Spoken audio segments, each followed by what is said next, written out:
What is up everyone? I hope all of you are doing great, and in last video one of my viewer commented to solve this problem, so here it is. And I'm not reading the whole question, I'm just summarizing the whole thing here.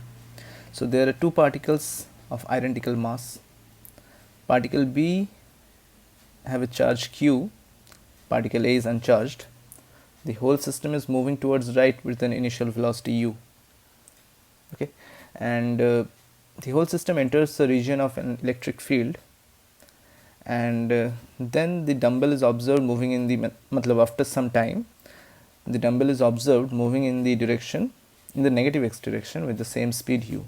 So basically, so this is the y axis, this is the x axis. So the dumbbell enters here with an initial speed u, enters into the whole magnetic field region. I mean the particle B enters into the whole magnetic field region. In the question it is given that the particle A never enters the region, so only the particle B will enter. So once they enter inside the electric field region, this particle will experience a force towards left, resulting in compression of the spring. Okay, so basically if you stand on A, if you stand on particle A and observe particle B, it will perform a simple harmonic motion. Okay, and the time period of that simple harmonic motion will be 2 pi root over mu divided by k. I hope you know what is mu. Mu is the reduced mass, and the time period is 2 pi root over m divided by 2k, because mu equals to m1 m2 divided by m1 plus m2. Easy. Now let's see what are the questions here. So how much time the particle B spends in the electric field? Okay, now if I consider the whole assembly here, the whole assembly experience only one force, that is Q times E. Okay, and the mass of the whole assembly is 2m, so the acceleration is QE divided by 2m. Okay, and as the whole thing enters, I mean up till this one, enters into the electric field and takes a U-turn and comes out from the electric field, remember that particle A will not enter inside it, x greater than 0.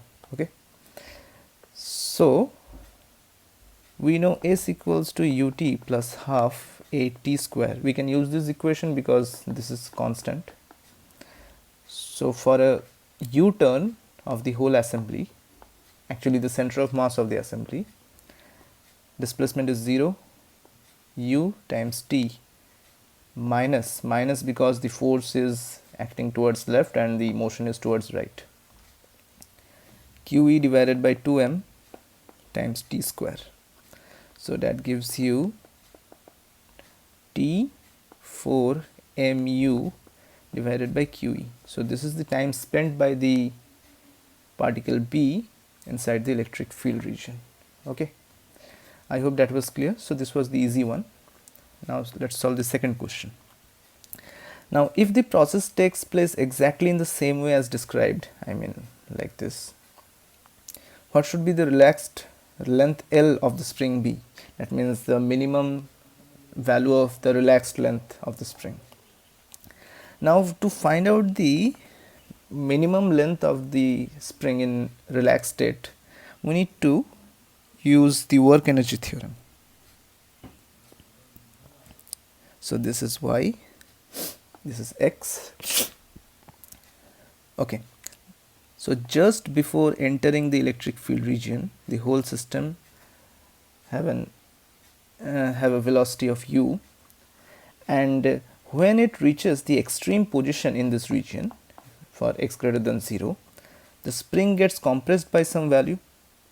I mean for the limiting value, the spring would look like this, that if this length is L, because initially the spring was unstretched, and after entering into the electric field region, spring starts getting compressed because a force of QE is being applied here.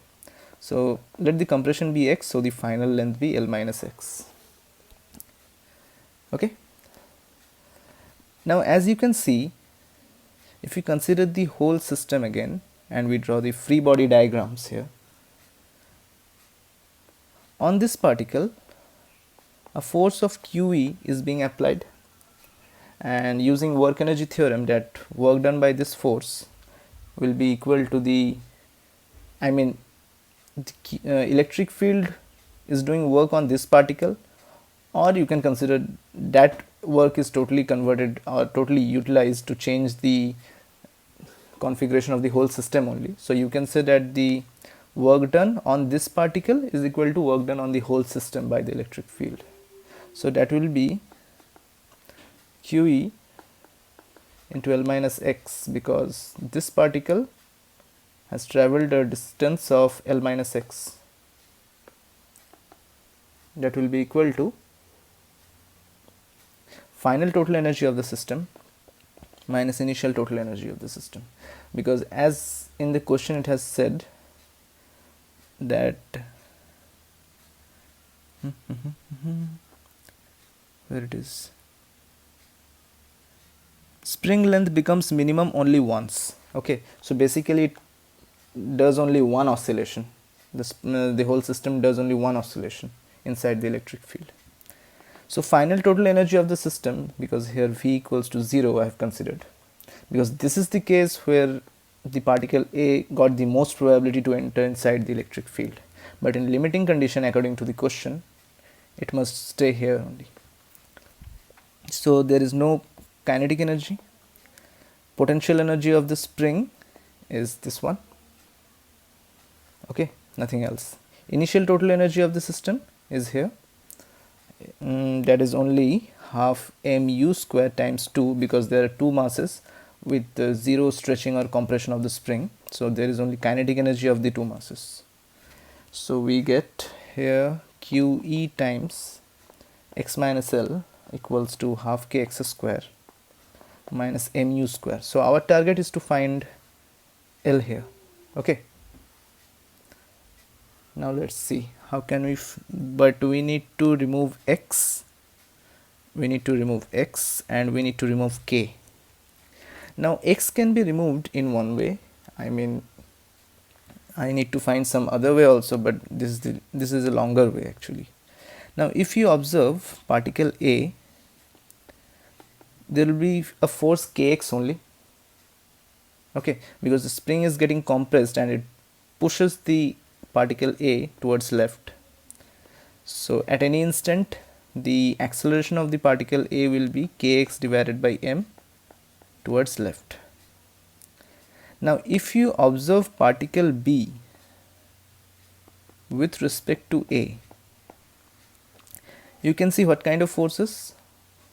One is the spring force, one is the pseudo force, because you are observing from A, so pseudo force will be towards right, and one is QE here.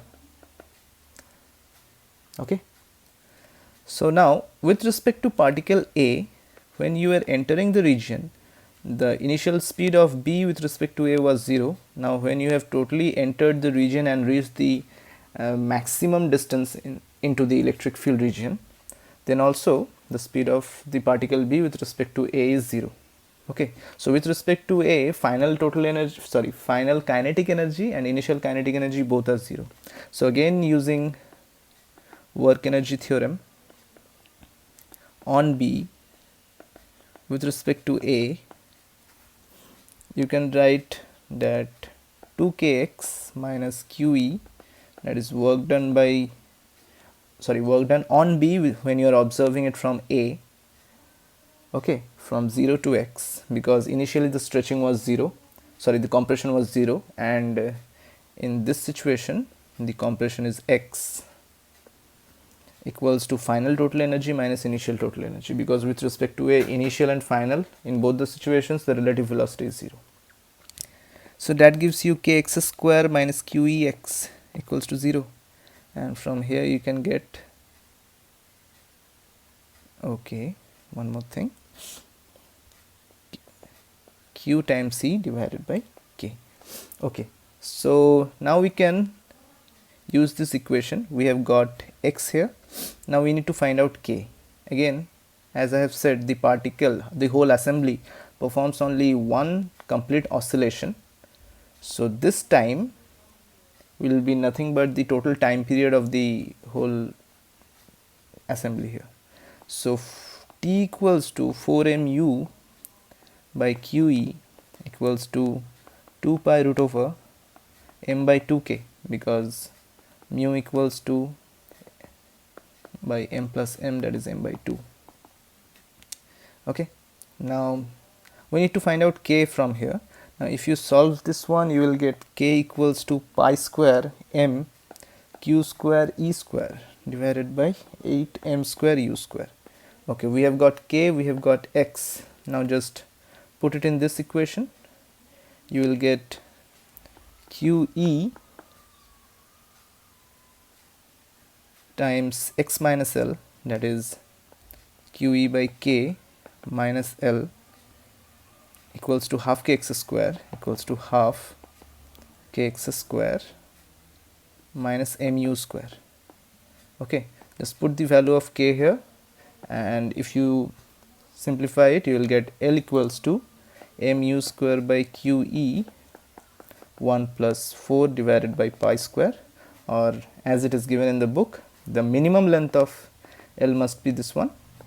So the actual value of length of the natural length of the spring must be greater than equals to mu square divided by QE 1 plus 2 divided by pi whole square. So please check this one. I have already done in a rough way, but I suggest you to cross check this one once again. So I hope you have found this video helpful and informative. Thank you.